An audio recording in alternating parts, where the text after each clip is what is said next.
Many people who leave Jehovah's Witnesses don't just abandon the organization. They abandon their faith in God altogether. And honestly, I can understand why. Because when you're raised to believe that one organization alone represents God, what happens when you realize that that organization might not be what it claimed? For a lot of people, the answer is simple. Everything comes tumbling down. Not just your trust in the governing body, but your faith in God, the Bible, Christianity, all of it. And there's a reason this happens so often to former Jehovah's Witnesses specifically. My name's Jared, and I was a witness for 27 years. So I know that the organization doesn't just teach its own brand of Christianity. They teach you to actively distrust every other form of Christianity too. And even long after people leave the organization, they often don't realize that they're still seeing the world through that same lens. But for me personally, leaving Jehovah's Witnesses didn't make me an atheist. It had the opposite effect. It forced me to investigate Christianity seriously for the first time. And before I go further, I want to be clear. If you're an ex-JW who became agnostic or an atheist, this is by no means an attack on you. If you're in that camp, in a way, I actually kind of made this video specifically for you. Because in some ways, maybe a lot of ways, I can relate. I'll explain what I mean a bit later. But I also know that leaving a high control group is deeply disorienting, especially when your entire worldview was built around that organization. We all know that as Jehovah's Witnesses, we weren't just taught that this is a good religion. We were taught that this is the truth, the one true religion, God's sole channel, the only people who really understand the Bible. And everything outside the organization was presented as corrupt or even dangerous. So when you eventually discover major problems, whether it's failed predictions, contradictions, scandals, or you just realize that you were never able or allowed to critically examine any alternatives, well, it can create a huge psychological shock. Because suddenly you start wondering, if I was wrong about the biggest thing in my life, what else am I wrong about? And I think that's one reason that many ex-witnesses become deeply skeptical in general. Not just towards the Watchtower, but towards any truth claim or authority. Personally, I know I feel that skepticism deeply. And even though I've managed to keep my faith, if I'm being honest, I find myself questioning my beliefs all the time. I ask myself why I believe these things, whether I actually have any good reasons to believe them. And I'll often listen to opposing perspectives to really test my beliefs. Honestly, it might not be the healthiest. I mean, I often wish I just had this absolute, unshakable certainty, but I don't.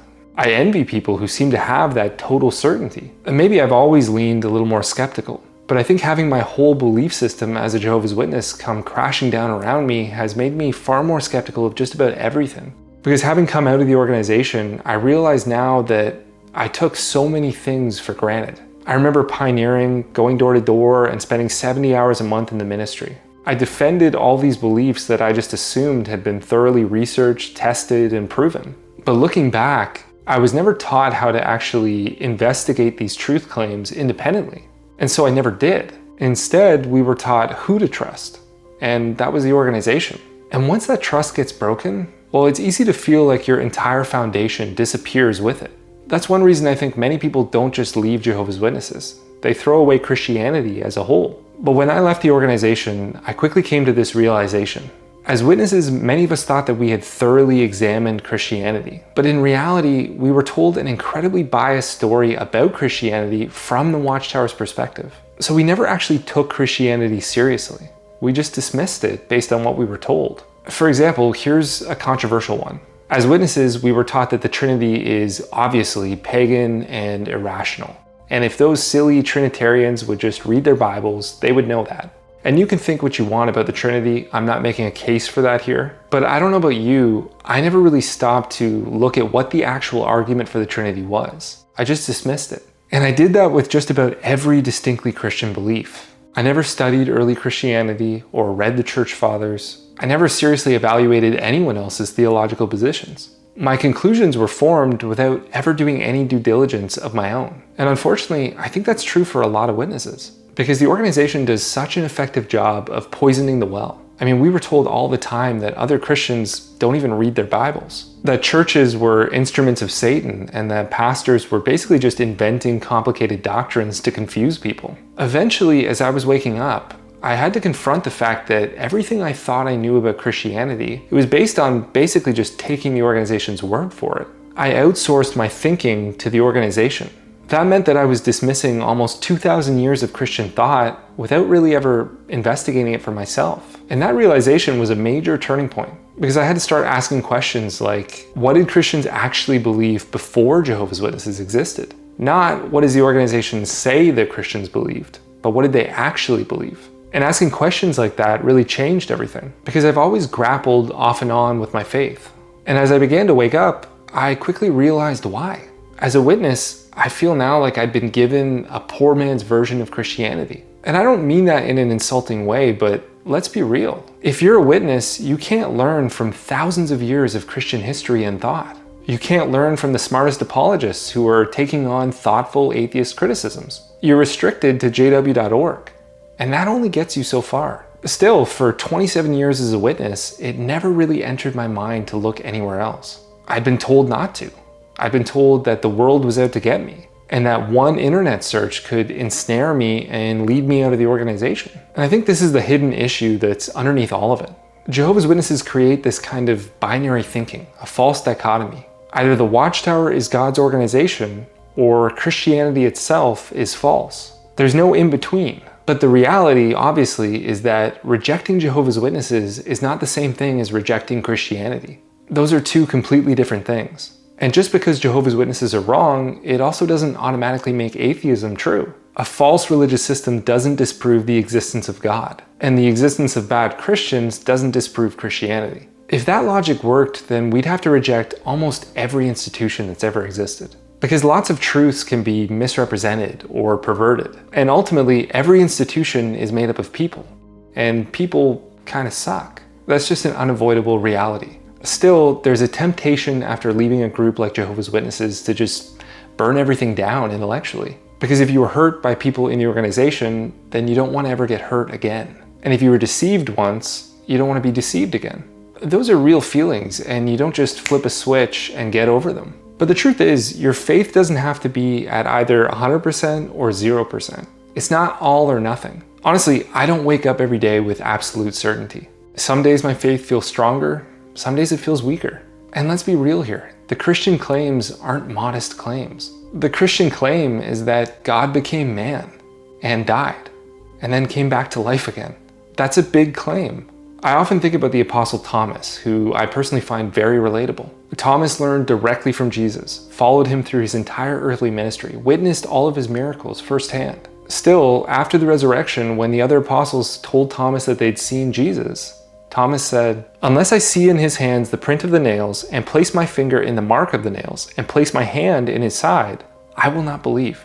For that, he's often referred to as doubting Thomas. But calling Thomas a doubter suggests that doubt is diametrically opposed to faith. But really, many people believe while still having doubts, myself included. That shouldn't be that controversial of an idea. In Matthew 28 verse 17, after seeing the risen Christ, it says that the disciples worshipped him, but still, some doubted. If the apostles of Jesus had doubts, some even after they saw him in his resurrected state, then is it crazy to think that we would have doubts today? The truth is, to believe doesn't mean you have to have absolute certainty at all times. If someone thought that, then having any doubts or questions could be paralyzing. But in reality, you can have doubts and still believe. In Mark 9:24, a man said to Jesus, "Lord, I believe. Help my unbelief." That's a powerful prayer, and one that I've personally made often. And the fact is, we hold beliefs that we have varying degrees of confidence in. For example, I believe my wife loves me. I also believe that someday the Toronto Maple Leafs will win the Stanley Cup. My conviction in those beliefs is different, but I do believe that both are true.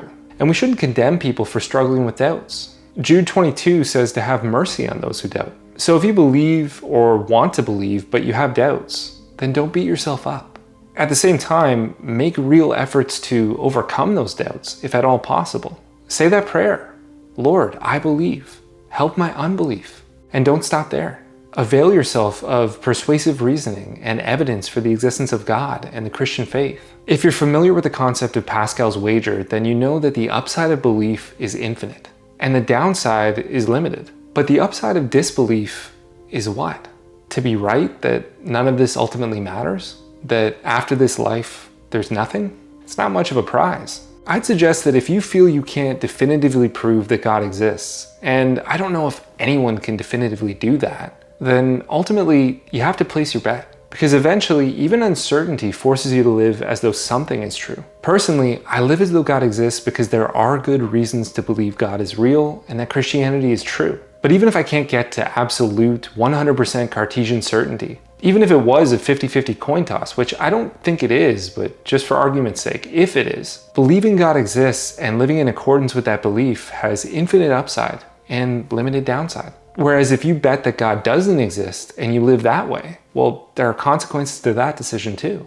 Now, I've heard people say that they've tried everything to believe and they just can't. And I'm not judging anyone, but respectfully, what does that actually mean? What does that look like? Maybe some people really have studied the best apologetics. Maybe they've spent time with Christians. And maybe they've prayed to God to help them overcome their disbelief. But if we're being real, I think that a lot of people say that they've tried everything when in fact, they've tried very little. And it might sound crazy that you have to put in so much effort, but whether or not God exists is one of the biggest, most important questions to consider. So if you feel like you're stuck in limbo, what if you just tried to live as if it were true? What if you studied the Bible, prayed regularly, attended church, fellowshipped with Christians?